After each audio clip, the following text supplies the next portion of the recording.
പക്ഷെ അപ്പോഴും ധൈര്യമില്ലായിരുന്നു full time ആയിട്ട് ഇറങ്ങാൻ. 2018 ഫെബ്രുവരി മാസം 18-ാം തീയതി ഒരു ട്രെയിനിങ് അറ്റൻഡ് ചെയ്യണ്ടായി ഈ ബിസിനസിന്റെ. അതായത് തിരുവനന്തപുരത്ത് ട്രെയിനിങ് അറ്റൻഡ് ഉണ്ടായി.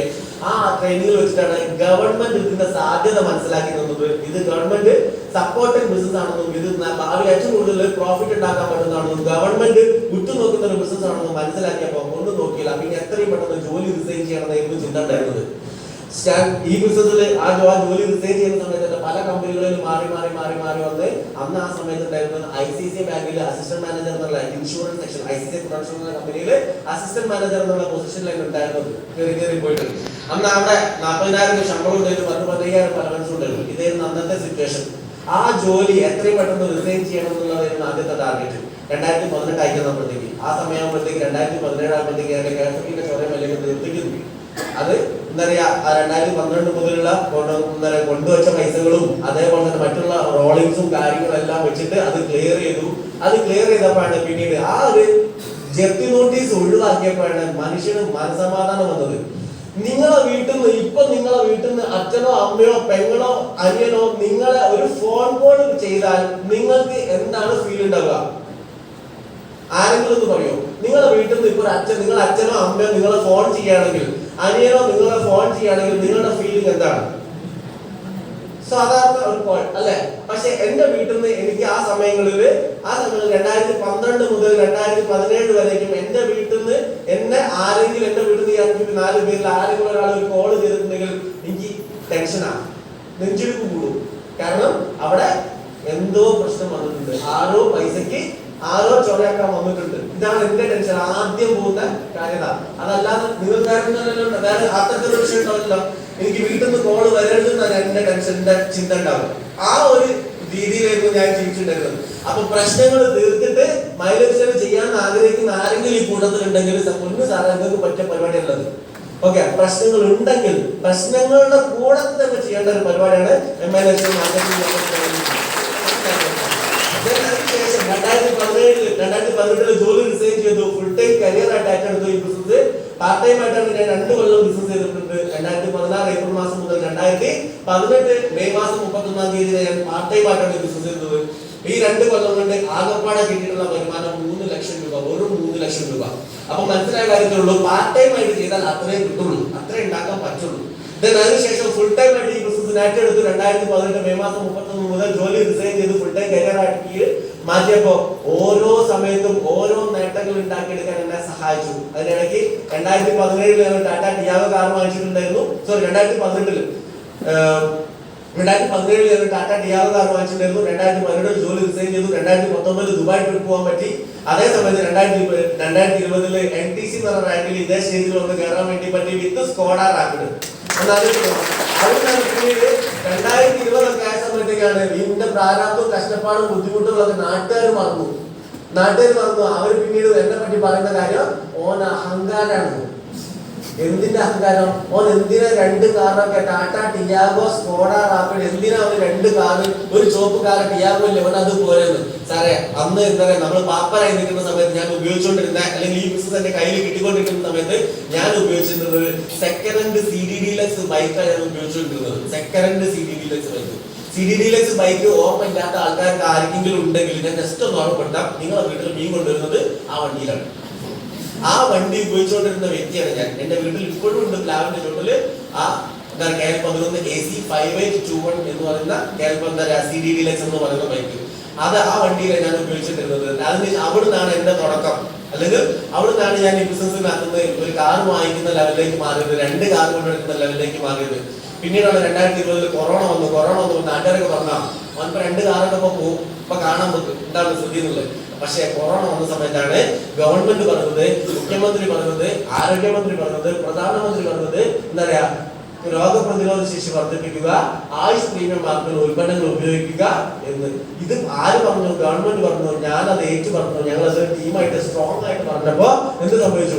ഞങ്ങളുടെ ടീമിൽ ഭയങ്കര കച്ചവടം നടക്കാൻ തുടങ്ങി.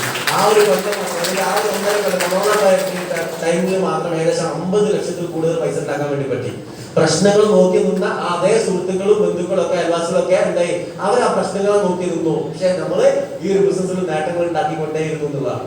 ദെൻ അതിനുശേഷം പിന്നീട് ഓരോ റാങ്കുകളും മാറി ദെൻ CTC കഴിഞ്ഞു. ഇന്ന് ഈ ബിസിനസ്സിലേക്ക് വരുന്ന സമയത്ത് 2023 ജനുവരി മാസം 27-ാം തീയതി വാങ്ങിച്ചിട്ടുള്ള മെഴ്സീഡീസ് ബെൻസിന്റെ 63 ലക്ഷം രൂപയുടെ മുതലാണ് ഞാൻ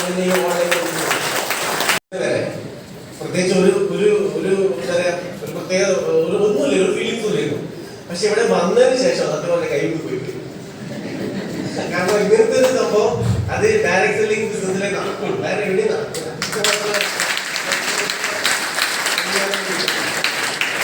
ഞാനെന്താ കൊല്ലയ്ക്കും പറയണമെന്ന് വിചാരിച്ചിട്ടാണ് വന്നിട്ടുണ്ടായിരുന്നത്. അതെല്ലാം പോയി എടുത്തു വരണം.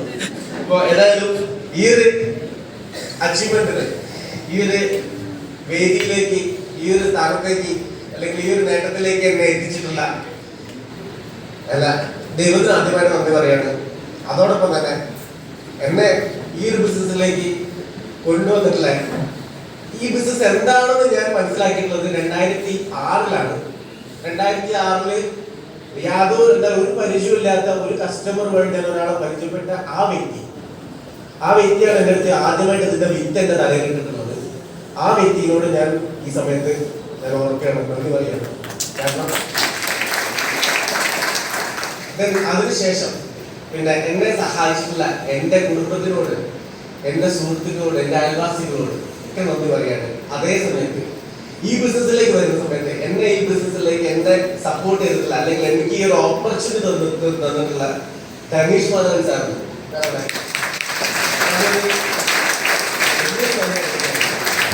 അതേ സമയത്ത് എന്നെ ഈ ബിസിനസ്സിലെ എന്താ പറയാ ഒരു സ്ട്രോങ് ആക്കി മാറ്റാൻ എന്നെ സഹായിച്ചിട്ടുള്ള ധനീഷ് സാറിന്, അനീഷ് സാർ, എന്റെ മെന്ററായിട്ടുള്ള അനീഷ് ബാബു സാറിനെ ഞാൻ നന്ദി അറിയിക്കുകയാണ്. അതേപോലെ ഒരു എന്താ പറയാ ഏറ്റവും മുകളിൽ ഒരാളുണ്ട് എന്ന് പറയുന്ന സമയത്ത് അത് പടച്ചോനാണെങ്കിൽ പടച്ചോൻ, അല്ലെങ്കിൽ എന്താ പറയാ ഈ ബിസിനസ്സിൽ ഒരാൾ മുകളിൽ ഉണ്ടെങ്കിൽ നമുക്കത് മുബീൻ മുഹമ്മദ് സാറാണ്. അദ്ദേഹത്തെ ഞാൻ അതേ സമയത്ത് എന്റെ ലവ് ലൈൻസ്, അതേപോലെ തന്നെ എന്റെ ഈ മൈലേജ് സ്റ്റൈലിലുള്ള എന്റെ ഒരുപാട് ഫ്രണ്ട്സുകളുണ്ട്. എന്നെ മോട്ടിവേറ്റ് ചെയ്തിട്ടുള്ള വ്യക്തികൾ, എന്നെ സപ്പോർട്ട് ചെയ്തിട്ടുള്ള വ്യക്തികൾ, എന്റെ ടീമിന് അവരുടെ വാക്കുകൾ കേട്ടിട്ട് എന്റെ ടീം മോട്ടിവേറ്റ് ആയിട്ട് അതേ ബിസിനസ് ആയിട്ട് വന്നിട്ടുണ്ടെങ്കിൽ ആ വ്യക്തികൾ അവരോട് എല്ലാവരും ഞാൻ നന്ദി അറിയിക്കുന്നുണ്ട്. അതേ സമയത്ത് എന്നെ ഈ ബിസിനസ്സിലേക്ക് ഒരുപാട് ഈ ബിസിനസ് എന്താ പറയുക ഈ ഒരു നേട്ടം ഉണ്ടാക്കിയെടുക്കാൻ ചെറിയ എളുപ്പമൊന്നുമല്ല. ഒരുപാട് ടെൻഷൻസ് ഉണ്ട്, ഒരുപാട് പ്രഷർ ഉണ്ട്, ഒരുപാട് ബുദ്ധിമുട്ടുകളുണ്ട്. അത്തരത്തിൽ പുറകെ നിന്ന് സഹായിച്ചവരുണ്ട്, പുറകെ നിന്ന് കുത്തിയവരുണ്ട്. അവരോട് ഞാൻ നന്ദി പറയാണ്. കാരണം എന്നെ കൂടുതൽ ശക്തനാക്കിയതിന്, അതുകൊണ്ട് എന്നെ കൂടുതൽ ശക്തനാക്കിയതിന്, കാരണം ഇനിയും ഉയരങ്ങളിലേക്ക് പോകുമ്പോൾ ഒരുപാട് കാര്യങ്ങള് ഇനിയും കയറി പിടിക്കാനുണ്ട്. അതിനുള്ള മൈൻഡ് പവറും ചങ്കുത്തും വിൽ പവറും എനിക്ക് തന്നതിന് അവരോട് ഞാൻ നന്ദി അറിയിക്കുകയാണ്. അപ്പൊ ശരിക്കും പറയുകയാണെങ്കിൽ എല്ലാവരോടും ഞാൻ കടപ്പെട്ടിരിക്കുന്നു. ഇത് എന്റെ സക്സസ് അല്ല, ഇത് നിങ്ങളുടെ സക്സസ് ആണ്. ഈ ബിസിനസിന്റെ ടീം, എന്റെ ടീമിന്റെ സക്സസ് ആണ്, അവർക്കുള്ളതാണ് എന്റെ ഈ ഒരു നേട്ടം. ഈ ഒരു ബിസിനസ്സിൽ ഞാൻ വരുന്ന സമയത്ത് സത്യം പറയുകയാണെങ്കിൽ ഒരു 10,000 രൂപ ഒരു മാസത്തിൽ മാറ്റിവെക്കാൻ, പോട്ടെ 1000 രൂപ മാറ്റിവെക്കാനില്ലാത്ത സാഹചര്യത്തിലാണ് ഡിയർ ഫ്രണ്ട്സ് ഞാൻ ഈ ബിസിനസ് കേൾക്കുന്നത്.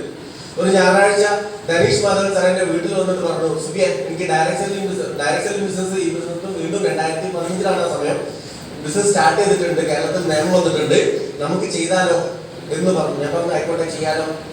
ശരി, എനിക്ക് പ്ലാൻ പറയാമെന്ന് അറിഞ്ഞൂടാ, ഈ ഒരു കാര്യം ചെയ്യേണ്ട, ആധാർ കാർഡും പാൻ കാർഡും ഞാൻ ID ക്രിയേറ്റ് ചെയ്യാം, നമുക്ക് ബിസിനസ് നമുക്ക് എന്ത് ചെയ്യാം, പോയിട്ട് പ്രോഗ്രാമിന് കേട്ടിട്ട് മനസ്സിലാക്കാം എന്ന് പറഞ്ഞ സമയത്ത് ഞാൻ ഒന്നും മടി കൂടാതെ എന്റെ ആധാർ കാർഡും പാൻ കാർഡും കൊടുത്ത ആ സമയമാണ് എന്റെ ജീവിതത്തിലെ ഏറ്റവും നല്ല പലതവണ വന്നിട്ടുണ്ടാവും. നിങ്ങൾ തള്ളി പറഞ്ഞേക്കാണ് ചെയ്യുന്നത്, പക്ഷെ ഞാനത് ചെയ്തിട്ടില്ല. അയാളടുത്ത് അന്നേരം തന്നെ ഞാൻ ചെയ്തിട്ടുണ്ട്. പക്ഷെ ഞാൻ എന്താണ് ആ സാഹചര്യം എന്ന് പറയുകയാണെങ്കിൽ അതിനുണ്ടാക്കിയിട്ടില്ല. അത് കൊടുക്കാനുള്ള സാഹചര്യം എന്താണെന്ന് വെച്ചാൽ എന്റെ വീട്ടിന്റെ ജപ്തി നോട്ടീസ് വന്നിട്ട് അതേ സമയത്ത് കയ്യിൽ അഞ്ചിന്റെ പൈസയില്ല, പ്രാരാബ്ദവും കഷ്ടപ്പാടും ബുദ്ധിമുട്ടും അതിന്റെ നടുവിൽ കടക്കാരുടെ നടുവിൽ നിൽക്കുന്ന സമയത്താണ് ഞാൻ ഈ ബിസിനസ്സിലേക്ക് വരുന്നത്. അതിന്റെ സിമ്പിൾ ഒരു 2-3 കൊല്ലം ബാക്ക് അടിച്ചു പോവാണെങ്കിൽ 2012 ഫെബ്രുവരി മാസം 8-ാം തീയതിയാണ് എന്റെ വീട്ടിലേക്ക് ആദ്യമായിട്ട് ഒരു ഡെപ്യൂട്ടി കാസഫിന്റെ ഡെപ്യൂട്ടി തഹസിൽദാർ സതീഷ് കുമാർ എന്ന് പറയുന്ന വ്യക്തി അയാളുടെ ഒരു എന്താ പറയാ മഹീന്ദ്രന്റെ ഒരു വണ്ടിയിൽ വന്നിട്ട് പറയാണ് ഈ വീട് ഞങ്ങൾ ജപ്തി ചെയ്യാൻ വേണ്ടി പോവാണ്. 2012 ഫെബ്രുവരി മാസം 8-ാം തീയതി. ഇതൊക്കെ ഡേറ്റ്സ് ഒക്കെ കാണിക്കുക വൈകാതെ, കാരണം അതൊക്കെ എന്താ പറയാ എന്റെ ജീവിതത്തിൽ സംഭവിച്ച എല്ലാ ഒരുവിധ കാര്യങ്ങളും ഡേറ്റുകളൊക്കെ എനിക്ക് വൈകാതെ. ഈ ഈ ഇങ്ങനത്തെ ദുരന്തങ്ങൾ ആലോചിക്കും, നല്ല കാര്യങ്ങൾ ആലോചിക്കും, എല്ലാ കാര്യങ്ങളും. അപ്പൊ ആ ഡേറ്റിൽ ആ സമയത്ത് എന്റെ കയ്യിൽ നിന്ന് അടിവായിട്ടുള്ള ഒരു സംഭവം കയറി പോയിട്ട് ടെൻഷൻ വന്നിട്ട്. കാരണം ആ ഒരു സംഭവത്തിന്റെ സിറ്റുവേഷൻ പറയണമെങ്കിൽ വീട്ടില് മൂത്ത ആള് ഞാനാണ്, പിന്നുള്ളത് അനിയനുണ്ട്, അനിയത്തിയുണ്ട്, അച്ഛനും അമ്മയും ഉള്ളത്. അപ്പൊ എന്റെ ഈ വീടിന്റെ ബാധ്യതകളോ അല്ലെങ്കിൽ പെങ്ങളെ കല്യാണം കഴിപ്പിച്ചു കൊടുക്കേണ്ട ഉത്തരവാദിത്തം ഒക്കെ എനിക്കില്ല. കാരണം വെച്ചാൽ അച്ഛനായിട്ട് പ്രത്യേകിച്ച് സമ്പാദിച്ചിട്ടോ കാര്യങ്ങളോ ഒന്നും ഉണ്ടായിട്ടില്ല. അപ്പൊ ഒരു മൂത്ത ആള് എന്നുള്ള ലെവലിലുള്ള എല്ലാ ലോഡും എന്റെ തലയിലേക്ക് ഉള്ള അല്ലെങ്കിൽ എന്നെ നോക്കി നിൽക്കുന്ന ഒരു ഫാമിലിയാണ് എനിക്കുള്ളത്. ഇതാണ് എന്റെ സിറ്റുവേഷൻ. അപ്പൊ ആ സമയത്ത് ഈ ഒരു ഇത് വരുന്നത് പെങ്ങളെ കല്യാണം ഫിക്സ് ചെയ്ത് നിൽക്കുന്ന സമയത്ത് 2012 then എന്ത് ചെയ്യണമെന്ന് ഒരു പ്രത്യേകിച്ച് ഒരു ഐഡിയ ഇല്ല, കടങ്ങളും കാര്യങ്ങളും മാത്രമേ ഉള്ളൂ. പക്ഷെ അതിന്റെ കൂടെ ഈ ഒരു സിറ്റുവേഷനിലാണ് ജപ്തി നോട്ടീസും കൂടെ വരുന്നത്. ഒന്നും നോക്കിയില്ല, കൈയും കാലും പിടിച്ചിട്ട് എന്തൊക്കെയോ ചെയ്തിട്ട് അത് സ്റ്റേ ചെയ്തു പോയി എന്നുള്ളതാണ്. 2017 2012 മുതൽ ആ ഒരു സംഭവം സ്റ്റേ ചെയ്യാൻ തുടങ്ങിയ സംഭവം 2017 ആണ് സാറേ ഞാൻ അത് ക്ലിയർ ചെയ്യുന്നത്. എന്റെ KSFBയിലെ ജപ്തി നോട്ടീസ് ഏകദേശം ഈ 5 വർഷം കൊണ്ട് എന്റെ വീട്ടിൽ ഏകദേശം 20-ൽ കൂടുതൽ ജപ്തി നോട്ടീസ് വന്നിട്ടുള്ള ഒരു വ്യക്തിയാണ് ഞാൻ. ഇന്നത് എനിക്ക് ഈ വേദിയിൽ നിന്ന് പറയുമ്പോൾ എനിക്കതൊരു എന്റെ അച്ചീവ്മെന്റാണ്. എന്നാൽ അന്നത് 2012 മുതൽ അത് വേറൊരാൾ അറിയാതിരിക്കാൻ വേണ്ടി ഞാൻ കാട്ടിക്കൂട്ടിയ പരാക്രമങ്ങളൊന്നും ഞാൻ നിങ്ങൾക്ക് പറഞ്ഞാല് നിങ്ങൾ വിശ്വസിക്കൂല. കാരണം അത് വേറൊരാൾ അറിയരുത് എന്നുള്ളത് എന്റെ ഒരു എന്താ പറയാ എന്റെ ഒരു ഇമേജിന്റെ പ്രശ്നം ആയിരിക്കുമല്ലോ, അല്ലേ? തീർച്ചയാണല്ലോ. എന്നാൽ ഇന്നത് എനിക്ക് അച്ചീവ്മെന്റ് ഞാനൊന്ന് സ്റ്റേജിൽ നിന്ന് വിളിച്ചു പറയാം. അതാണ് ആ ഒരു കാലഘട്ടത്തിലേക്ക് ഞാൻ മാറുന്നത്. ആ സമയത്ത് എനിക്ക് തോന്നുന്നു 2015 എന്റെ ഈ ബിസിനസ്സിൽ മൈലേജിലും ധനീഷ് മാധവൻ സാർ എനിക്ക് ഈ സംഭവം തരുന്നത്. ഞാൻ പറഞ്ഞു 2,10,000 ഒന്നും വേണ്ട സാറേ, എനിക്ക് 2,000 രൂപ കിട്ടും. 2,000 രൂപ കിട്ടിയിട്ടുണ്ടെങ്കിൽ മാസത്തിൽ 4 ആഴ്ചയെങ്കിൽ 8,000 രൂപ കിട്ടും. ഈ 8,000 രൂപ ഇട്ടിട്ടുണ്ടെങ്കിൽ എന്റെ ഗോകുലത്തിന്റെ ചിട്ടയ്ക്ക് അടയ്ക്കാം. ഇത് വേണ്ടിയിട്ടാണ് ഞാൻ ഈ ബിസിനസ് സ്റ്റാർട്ട് ചെയ്യുന്നത്. നേരത്തെ സാർ പറഞ്ഞു 25,000 രൂപ കിട്ടിയാൽ ഹാപ്പി എന്നുള്ളത്. സാറേ ഞാൻ അത്രയൊന്നും പ്രതീക്ഷിച്ചില്ല, ഒരു 8,000 രൂപ മാത്രമാണ് അഡീഷണൽ ഇൻകം പ്രതീക്ഷിച്ചിട്ടുണ്ടായിരുന്നത്. ദെൻ അതിനുശേഷം ഈ ബിസിനസ് ഒന്ന് പാർട്ട് ടൈം ആയിട്ട് ചെയ്യാൻ തുടങ്ങി. ദെൻ ആദ്യം കിട്ടിയിട്ടുണ്ടെങ്കിൽ 500, 600, 700 രൂപയ്ക്കായിരുന്നു ആദ്യ കാലങ്ങളിൽ എന്റെ ഇൻകം ഉണ്ടായിരുന്നത്. അപ്പോഴും 2015 അവസരം കിട്ടുന്ന സമയത്ത് ജപ്തി നോട്ടീസ് ക്ലിയർ ആയിട്ടില്ല. അതുകൊണ്ട് തന്നെ എനിക്ക് ബിസിനസ് ഫുൾ ടൈം ആയിട്ട് ഇറങ്ങാനുള്ള ധൈര്യം ഇല്ല. കാരണം ആ ഒരു ആധാരം KSFBയിൽ നിന്ന് എടുത്തിട്ട് അതൊരു ബാങ്ക് ലോണിലേക്ക് മാറ്റണം എന്നുണ്ടെങ്കിൽ നമുക്കൊരു സാലറി സ്ലിപ്പ് കിട്ടിയേ പറ്റൂ. അല്ലെങ്കിൽ സാലറി സ്ലിപ്പ് ഉള്ള ആളുകൾക്ക് മാത്രമേ ലോൺ കിട്ടുള്ളൂ, നല്ല ലോൺ കിട്ടുള്ളൂ, വലിയ ലോൺ കിട്ടുള്ളൂ. ശരിയാണല്ലോ, അല്ലെ? നാട്ടിൽ നടക്കുന്ന സംഭവമാണല്ലോ. അപ്പൊ അന്ന് ആ ഒരു സിറ്റുവേഷനിൽ അത് മാറ്റി വെക്കണം എന്നുണ്ടെങ്കിൽ എന്ത് വേണം? ഏകദേശം 10 ലക്ഷം രൂപയുടെ അടുത്ത് അത് ആ KSFB കൊണ്ടുപോയി അടയ്ക്കാൻ എവിടുന്നെങ്കിലും പുറത്തുനിന്ന് സഹായിക്കണം. ഇതും ഇല്ല. ഇതാണ് സിറ്റുവേഷൻ. ഒരു 10 ലക്ഷം രൂപ ഒന്ന് അറേഞ്ച് ചെയ്തിട്ട് ആധാരം എടുത്ത് ബാങ്ക് കൊണ്ടുപോയി വെക്കണമെങ്കിൽ മിനിമം 3 മാസം എടുക്കും ലോൺ എടുത്ത് കിട്ടണമെങ്കിൽ. ഇതൊന്നും നടക്കാത്തതുകൊണ്ട് ഇങ്ങനെ പോയിക്കൊണ്ടിരിക്കുക. 2012 എന്റെ പെങ്ങളെ കല്യാണം കഴിഞ്ഞു ഞാൻ പറഞ്ഞു. ആ കല്യാണം കഴിഞ്ഞ സമയത്ത് എനിക്ക് ഇപ്പോഴും ഓർമ്മയുണ്ട്, ഗോൾഡ് വാങ്ങാൻ പൈസ ഇല്ലാഞ്ഞിട്ട് കമ്മത്തിലയിൽ പോയിട്ട് ഒരു ജ്വല്ലറിയിൽ ഒരാളുടെ കെയർ ഓഫിൽ പോയിട്ട് ജ്വല്ലറിയിൽ കടം പറഞ്ഞിട്ട് നമ്മൾ ഗോൾഡ് വാങ്ങിച്ചു. ഗോൾഡ് വാങ്ങിച്ചു മെയ് മാസം 9-ാം തീയതി പെങ്ങളെ കല്യാണം ഉണ്ടായിരുന്നത്. കല്യാണം കഴിഞ്ഞിട്ട് പിറ്റേന്ന് പാർട്ടി പൈസ എണ്ണിയിട്ട് പൈസ തരാമെന്ന് പറഞ്ഞിട്ടുണ്ടായിരുന്ന സിറ്റുവേഷനാണ്. അവിടുന്ന് അന്ന് ആ പൈസ, അതായത് പ്രതീക്ഷിച്ച രീതിയിലുള്ള നമുക്ക് എന്താ പറയാ പാർട്ടിന്റെ അടവോ കാര്യങ്ങളോ അല്ല, പാർട്ടിനകത്ത് നമ്മളെ പൈസ ഒക്കെ ഉണ്ടാവില്ല, അതൊന്നും പ്രതീക്ഷിച്ച രീതിയിലൊന്നും കിട്ടിയിട്ടില്ല. അപ്പൊ അങ്ങനെ ഒരു സിറ്റുവേഷനിൽ 3-ാമത്തെ ദിവസം പൈസ അവിടെ കൊടുക്കാൻ പറ്റാത്തതുകൊണ്ട് 6 ലക്ഷം രൂപ പെൻഡിങ്ങാണ്. ഏത് ജ്വല്ലറിയിൽ ആ പെൻഡിങ് പൈസ കൊടുക്കാൻ പറ്റാത്തതുകൊണ്ട് 4-ാമത്തെ ദിവസം രാത്രിയിൽ ജ്വല്ലറിയിൽ ആൾക്കാർ രാത്രി 1:30 മണിക്ക് ഞാൻ വിളിച്ചുണർത്തുന്ന സിറ്റുവേഷനുകൾ കാര്യങ്ങൾ ഉണ്ടായിട്ടോ എന്റെ ജീവിതത്തിൽ ഉണ്ടായിട്ടുണ്ട്. അതായത് പെങ്ങളെ കല്യാണം കഴിഞ്ഞ് 4-ാമത്തെ ദിവസം രാത്രി 1:30 മണിക്ക് വിളിച്ചുണർത്തുന്നത് ഈ ജ്വല്ലറിന്റെ ആൾക്കാരാണ്. അവര് പറഞ്ഞു, സുബീഷ ഇന്നലെ വരാന്നല്ലേ പറഞ്ഞിട്ടിരുന്നത്, ഉറങ്ങിയോ?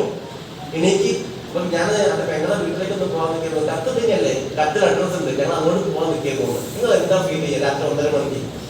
ഇത് എന്റെ ലൈഫിൽ ഉണ്ടായിട്ടുണ്ട്. അതായത് പൈസയുടെ വില എവിടേക്ക് എന്നെ അറിയിച്ചിട്ടുണ്ടോ അതൊക്കെ എന്നെ അറിയിച്ചിട്ടുണ്ട്. പക്ഷേ അത്ര അറിയിച്ചിട്ടുണ്ട്.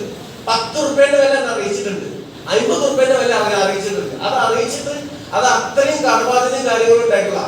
അപ്പൊ ആ ഒരു സിറ്റുവേഷനിൽ ആ പെങ്ങളെ കല്യാണത്തിന്റെ സമയത്ത് എന്റെ അടുത്ത് കുറെ സുഹൃത്തുക്കൾ പറഞ്ഞു, സുബീഷ ഒരു കാര്യം ചെയ്യും, ഏതായാലും എനിക്ക് കടകളൊക്കെ ഉണ്ടല്ലോ, ഈ ഒരു കാര്യം ചെയ്തോ. പെങ്ങളെ കല്യാണത്തിന്റെ സമയത്ത് ഈ കൂടെ ഒരു എന്റെ പെണ്ണാണ് പോയിക്കാൻ കല്യാണം കഴിച്ചാണല്ലോ. അപ്പൊ ഞാൻ മുന്നോട്ട് എന്നാ വെച്ചത്, കല്യാണം കഴിച്ച് ഓണം ഗോൾഡ് ഉണ്ടല്ലോ, അതുകൊണ്ട് പിന്നെ എന്റെ കടകളൊക്കെ തീർക്കാലോ, അതൊരു ഓപ്ഷൻ ആണല്ലോ എന്ന് ആ സമയത്ത് ഞാൻ ചിന്തിച്ചപ്പോ എന്ത് ചെയ്തു, അങ്ങനെ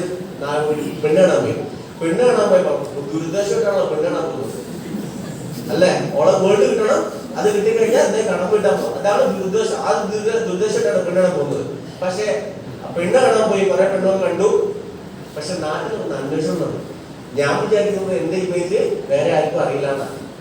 പക്ഷെ നാട്ടുകാർക്ക് എന്നെ നന്നായിട്ട് അറിയാം. നാട്ടുകാർ അവിടെ അങ്ങാടിയിൽ വന്ന് അന്വേഷണം നടത്തുന്നല്ലോ പറയുന്നത് നാട്ടുകാരെ പറ്റിയിട്ട് എന്നെ പറ്റി നാട്ടുകാർ പറഞ്ഞതല്ലോ, നിങ്ങളൊന്ന് ആലോചിച്ചിട്ട് കൊടുത്താൽ മതി. ഓ കടത്തിൽ മുങ്ങി കുത്തിരിക്കും. ആ വീട് ചെത്തിയാൻ വെച്ചാൽ നമ്മൾ ഒന്ന് അന്വേഷിച്ചാണേ. ഓ പാപ്പന പെണ്ണിട്ടോ, നിങ്ങൾ പറ, നിങ്ങളെ പെങ്ങളെ നിങ്ങൾ കൊടുക്കോ, നിങ്ങളെ മോളെ നിങ്ങൾ കല്യാണം കുറിച്ച് കൊടുക്കോ? അങ്ങനെ ഒരാൾക്ക് എനിക്ക് തന്നില്ല. അപ്പോഴും ഞാൻ മനസ്സിലാക്കി പൈസയാണ് വില, പൈസയാണ് രാജാവ്. പൈസ ഉള്ളവരെ എന്തുള്ളൂ, വാല്യൂ ഉള്ളൂ.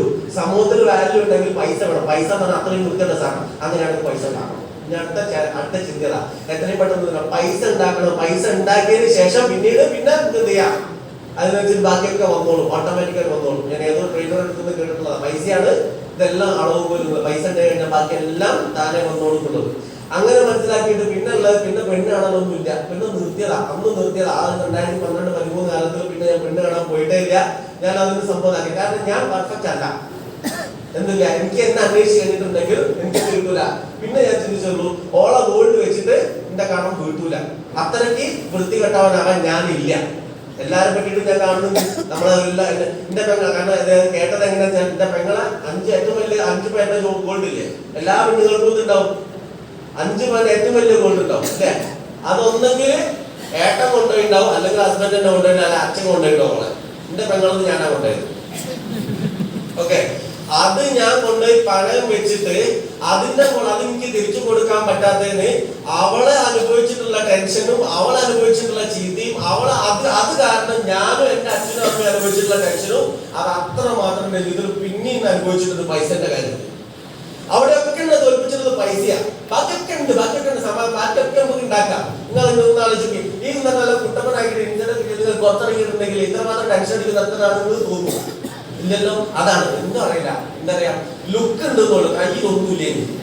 ഇതേക്കുന്ന അവസ്ഥ. 5ന്റെ പൈസ 4 പൈസ. പക്ഷെ ഈ ഒരു ഓപ്പർച്യൂണിറ്റി കിട്ടിയപ്പോ, ഈ ഒരു അവസരം കിട്ടിയപ്പോ, ഇതിന് ആഴ്ചയുടെ പ്രീമിയം മാർക്ക് ഉണ്ടോ, ISI മുദ്ര ഉണ്ടോ ഞാൻ നോക്കിയിട്ടില്ല. ഇതിനകത്തുള്ളൂ ആളെ പറ്റിക്കുന്ന പരിപാടിയാണോ? അല്ല. പ്രൊഡക്റ്റ് കൊടുത്താൽ പൈസ കിട്ടും, BV മാച്ച് ചെയ്താൽ പൈസ കിട്ടും. അതിന് 12% കമ്മീഷൻ ഉണ്ട്. ഇത് മാത്രമേ ഉള്ളൂ. പിന്നെ മറ്റുള്ളവര് അനക്കിതാ പണി എന്ന് ചോദിക്കുന്ന സമയത്ത് ഞാൻ ചോദിച്ചതേ ഉള്ളൂ, എനിക്ക് ആരുമില്ലോ ഇല്ലല്ലോ. എന്നാ മിണ്ടരുത്, ഞാൻ എന്റെ പണി ഞാൻ ചെറുപ്പം